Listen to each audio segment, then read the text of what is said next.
Hello, Geeky here, and today we will be playing episode 2 of Eldarya.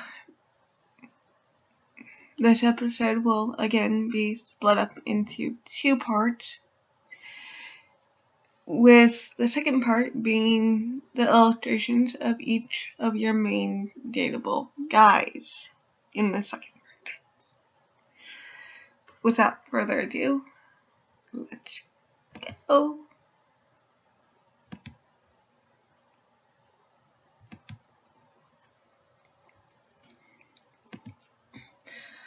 I had no idea how much time I had actually gone by since Jamin. I keep on pronouncing that differently no matter each time I see it. Had locked me up in here, but I felt like it had been hours, maybe even a whole day. Next, that's because you're bored.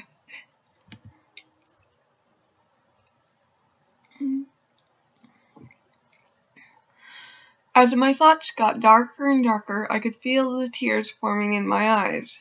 At that moment, I heard keys jingling not too far from me. Click! Surprised, I looked up to see where the noise was coming from. Next. Someone had just opened the door to my cell. Someone had just opened the door to my cell. Sorry. I'm narrating this hoping that I can help with my speech. Next. I guessed from their looks that it was a man. He had a mask and just stood in front of me without saying a word. Oddly enough, they were the least strange person I had met up until this point. The least strange person I had met up until this point. Okay. Makes me feel like he's leaning on something. Or he's hiding a weapon behind his back. One of the two. I just realized he's missing an arm. Yeah, he's missing an arm. Yeah, he's missing an arm here. Okay. Next. Which is why I felt more reassured when they backed up to let me leave the cell. Can I go?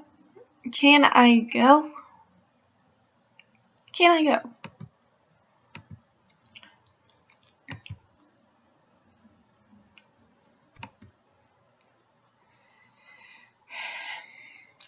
The man put his finger over his lips, as if to tell me to stay silent. In a way, I figured he wasn't following Miko's orders. I nodded, too eager to leave this dark and sword. I'm sorry, I have to look that up. Sorted.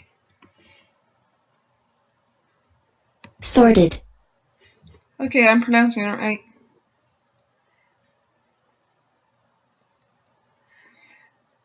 And it's a word meaning involving inarguable actions and motives, arousing moral distaste and contempt. Okay.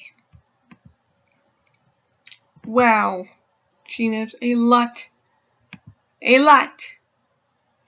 of weird language, of rarely used words, our character. Next. Someone was finally here to help me. I wasn't about to get him in trouble. Next.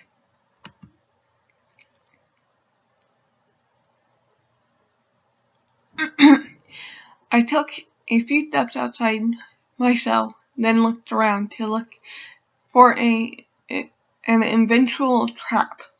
When I turned around to thank the man that had freed me, let me guess, he disappeared. Next. He had disappeared. I called it! I was alone again and free to leave. Since I knew there was some sort of monster lurking in the waters, I knew swimming was not an escape option. The only way I was going to be able to get out of here alive was to climb that never-ending flight of stairs. If it was really never-ending, you would never leave. Next. Close the dialogue. Oh! Wait a minute.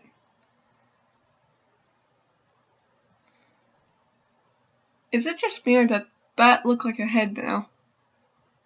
Like it's some type of lizard or something. And ooh, pretty flowers.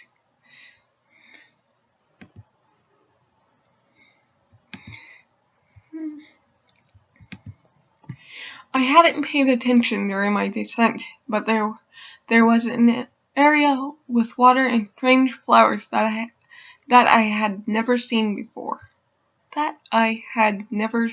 before. Next.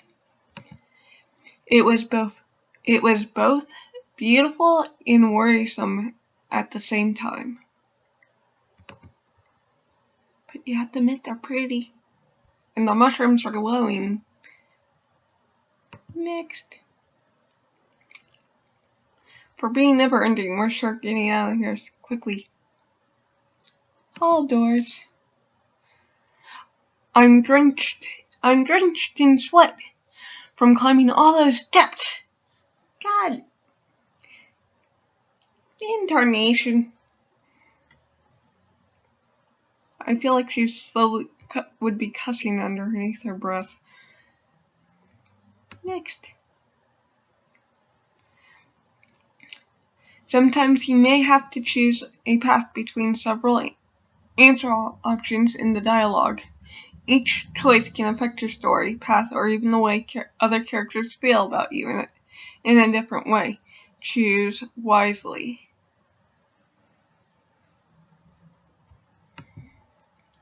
And with that, I'm going to end part 1. I will see you in part 2, where we get one of the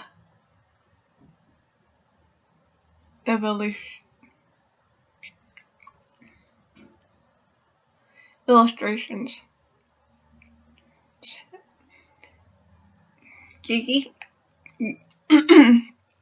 Geeky out.